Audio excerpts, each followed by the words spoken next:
Welcome to CARICOMP Insider, where high-tech facial recognition meets real-world intelligence.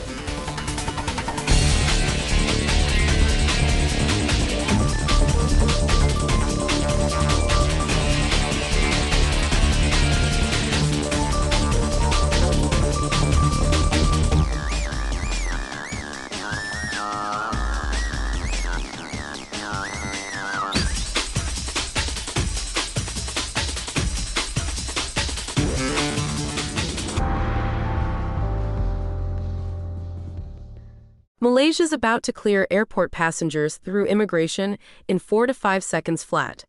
Facial recognition, a QR code, and you're through. The system's called MyNIISe. It launches in September, and it's not an experiment, it's national infrastructure. That speed matters beyond airports. It signals that biometric checks are becoming background noise, something that just happens to you as you move through the world. If you've ever walked through an airport, crossed a border, or even just unlocked your phone with your face, this shift is already aimed at you. And it's not just Malaysia.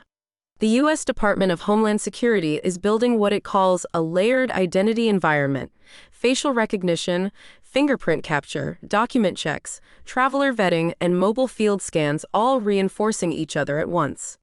Meanwhile, according to researchers at Georgetown Law's Center on Privacy and Technology, facial recognition remains largely unregulated. There's no single legal framework governing how it gets used. The hardware's moving, the rules aren't.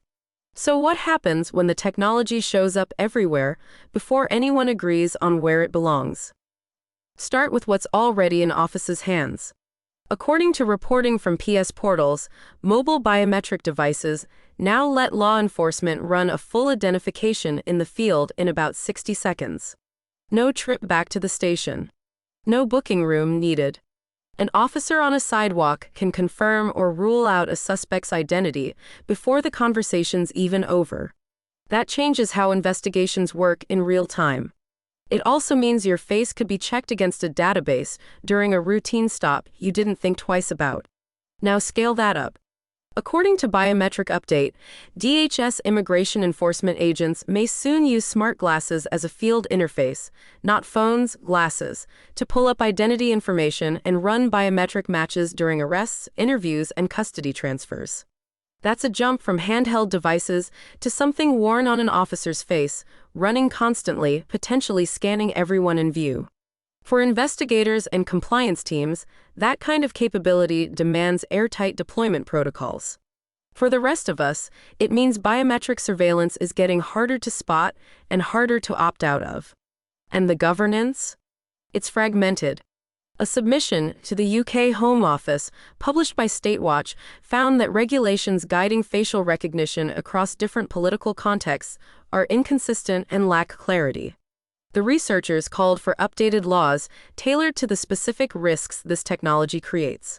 Georgetown's Perpetual Lineup project documented the same gap in the U.S., concerns about racial, gender, and age-related bias in the algorithms, questions about how long faceprint databases get stored, and almost no public notification when the technology's in use. Most people walking past a camera don't know they've just been scanned.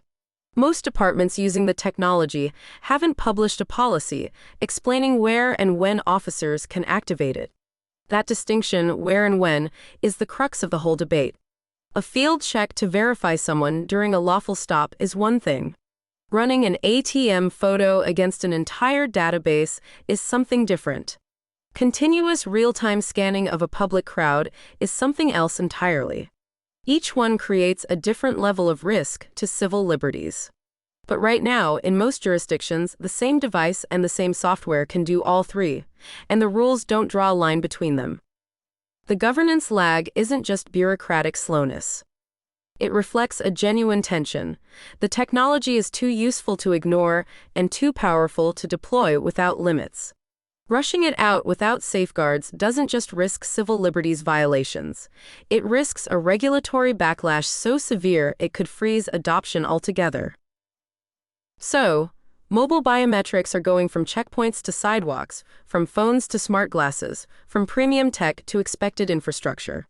Malaysia's 4 to 5 second clearance target is a preview of what governments everywhere want to build. And the rules that should govern all of it, who gets scanned, how long the data's kept, who's told it happened, those rules haven't caught up. Whether you carry a badge or just carry a phone, your face is already part of the system. The question isn't whether you'll encounter mobile biometrics. It's whether anyone will have written the rules by the time you do. The full story's in the description if you want the deep dive. Now you know something most people in this industry don't. Use it. And when you're ready to put it to work, caracomp.com. We'll see you tomorrow.